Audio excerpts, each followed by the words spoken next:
All right, so let me get this straight. Behavior, Dead by Daylight stuff right now. Dead by Daylight chief of staff says Palworld is not good. Okay, let's bring this up. All right, let's see. Oh boy. Oh boy. Okay. I think I'm gonna bring this down to my PC so I can open it and zoom it in real quick. Let me see. They basically said the game was doo-doo. Okay, we're gonna double check that real quick. All right, let's see. All right, so Nathan S. That's the guy's name. Power crossing 2 million. Okay. Moved it past CSGO to trail only PUBG and Steam and their all times concurrent rankings. However, it is already clear. It's already the clear record holder for how quickly I became sick of talking about a game.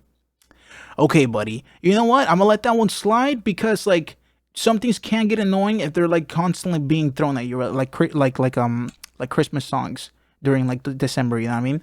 Like that shit gets mad annoying. After you hear it like 30 times, you're just like, oh my god, I get it. It's a song that's really popular, but whatever, you know. So like, I'm gonna let that one slide. I don't think Powell is very good. Okay. It is insanely buggy. The game's most dangerous enemies are random holes in the map. Oh, okay. Combat is boring and repetitive. The balancing is awful. This really becomes apparent in the mid and end game when catch rates seem to decrease and your own weapons damage dramatically outscale what your pals are capable of. Balancing, I gotta read that. Balancing is awful. This really becomes apparent in the mid and end game when catch rates seem to decrease. Why wouldn't catch rates decrease on harder monsters? Why would the catch rate be higher on the legendary than it is on the fucking random level 20 creature? That part makes no sense. Like that's the main reason why certain Pokeballs and Pokemon are saved for certain legendaries because they're okay, buddy. All right. The large open world is empty, littered with points of interest that aren't home to anything interesting. No, there's the effigies that you run around and gather because they increase your capture rate, which you're complaining about not having. Your main problem is becoming a problem because you have a problem with the world being massive and giving you effigies to unlock to decrease your main problem. That makes no sense. Okay. Let's see. Also, the chat said, also the combat is repetitive, so it is very, so is every game technically. DBD is, yeah, like, what are you talking about repetitive? Dead by Daylight is dead as just go in there, do generators, run from the freaking bad guy or get freaking hung, and then you die, and then rinse, repeat, rinse, repeat. What are you on about repetitive, my guy? Like, your game lives off of the idea that people love the repetitiveness. Like, what? And then not only that, but like if you played this game with the idea that it was going to be like Pokemon, like I know you're not talking because Pokemon is super repetitive. I'm not saying it's bad. I like Pokemon. All I'm saying is that like how could you like come in here and be like, oh, it's too repetitive? Well, like I mean, what did you think you were getting into? Like, come on. Okay, so anyway, so he's talking about catch rates. Okay, large world, open, empty, whatever. Jitter with points of interest that aren't home to anything. Sure, okay. But the combination of two strong loops is powerful stuff.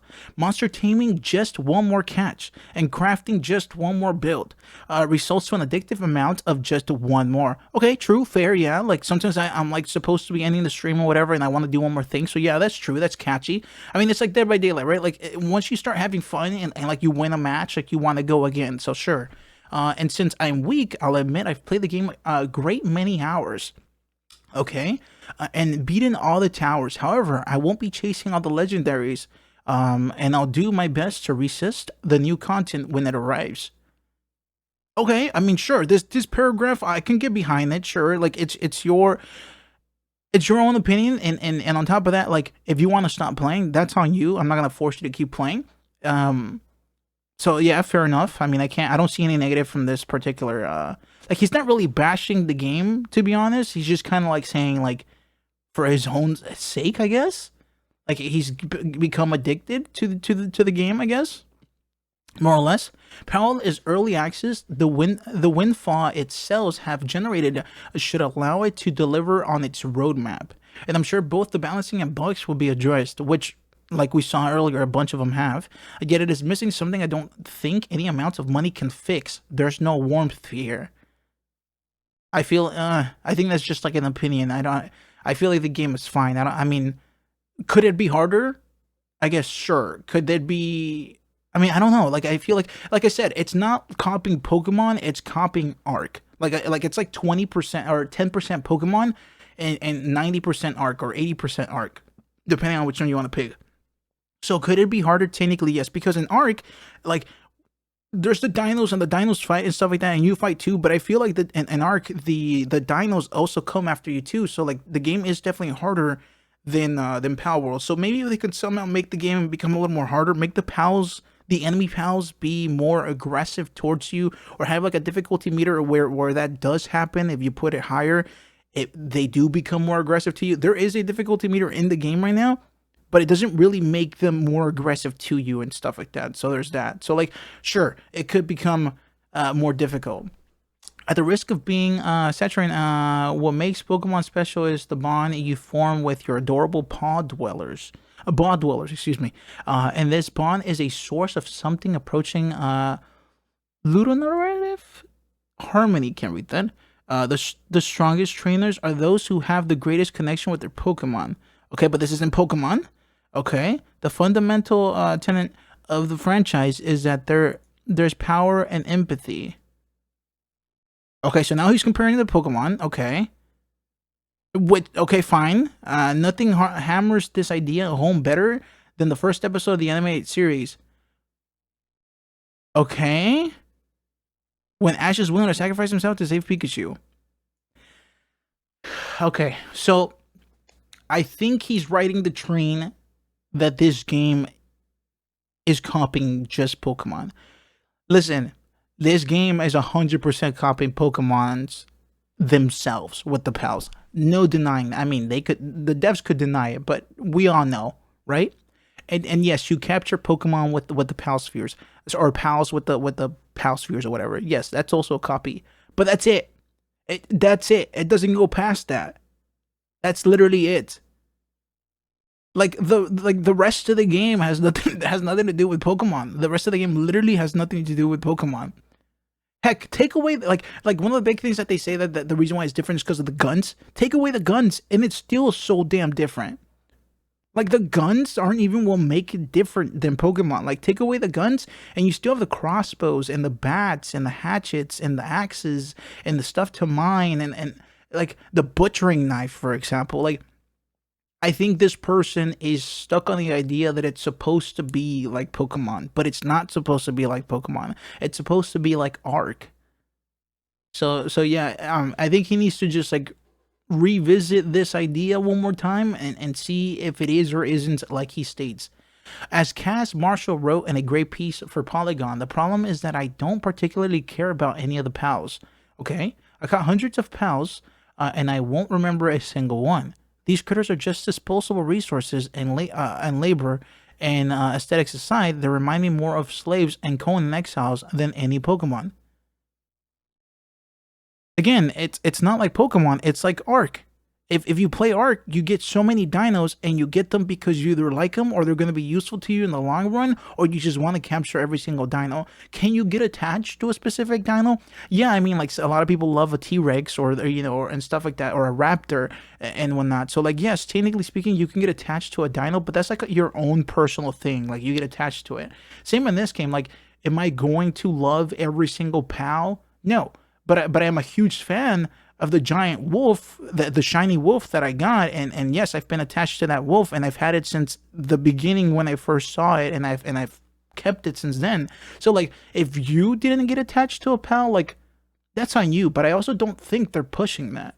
Some pals are really cute, some pals are not. Some people catch only cute pals, some people don't. Some people catch every single thing and then carry on and wait for the next DLC that brings more pals to catch. Some people just don't care. I know there's people out there who don't care about any single Pokemon except maybe like one, and then they're all about just filling up the Pokedex. There's literal people out there that are just all about filling out the Pokedex, hence why they get both copies of Pokemon to be able to fill up the Pokedex. And that's fine. They remind me, okay, I'm hardly the first to make this point, but the greatest takeaway from Palworld is the missed opportunity for Game Freak. True, everyone's saying that, who has been taking a devoted player base for granted for far too long. 100%. Preach. I agree with this the most out of everything in this whole entire big giant whatever you want to call this. Hopefully this serves as a wake-up call. The bigger winner here, beyond PokePair, whomever at Microsoft Xbox Game Studios published and signed the Game Pass deal. Yep. This is the biggest thing here. 100%. Whoever decided to reach out and give him a Game Pass deal better get a fucking raise. Because, oh my god, massive. Whoever decided to reach out and ask if they were down to do a damn Game Pass thing. Huge. So overall, there's some things here that I can agree with him. I think there was like 2 paragraphs here that I was like, yeah, sure. There was like how many paragraphs are in here? Like 5, right? 5 or 6 paragraphs. There's 2 paragraphs that I can completely agree with, no doubt. The last one specifically, like, yeah, Game Freak completely missed out, and I hope that this lit a fire on their asses because, yeah, I mean, it's been so many years that everybody's been talking about how ugly the game looks, Pokemon that is, how ugly the game looks, and Game Freak's just like whatever, or how horrible the game runs, and it's just kind of like whatever. I've seen like top creators for Pokemon, like Austin John Plays, make videos of like how bad the game is running, and like just showing side-by-side comparisons between the game running on like an emulator and running like on the Switch, and him himself being a lover of Pokemon is like, yeah, no, the game just runs like doo-doo. It just runs horrible. And this is the latest Pokemon game, by the way. So like that goes to show that if like top Pokemon creators are saying the same thing, then, you know, I mean, like, it's about time. So yeah, that's big. I think he's wrong though for like a lot of these things, for like pushing like his personal beliefs, like if they're supposed to be facts and everybody should like get behind them, which that's definitely not true. So yeah, I don't know. It does make it a little bit funnier though that it's the freaking chief of staff for behavior, which again makes Dead by Daylight, because some of these points, it's like he's almost bashing his own game. You know, like it's like I know you're not talking, being that you have Dead by Daylight as your game, but this is a consumer at the end of the day, so you know, I guess. I think sales will have Pokemon Dev definitely to need. Yeah. I 100% feel like right now, Pokemon is definitely like, okay, we got to change it up.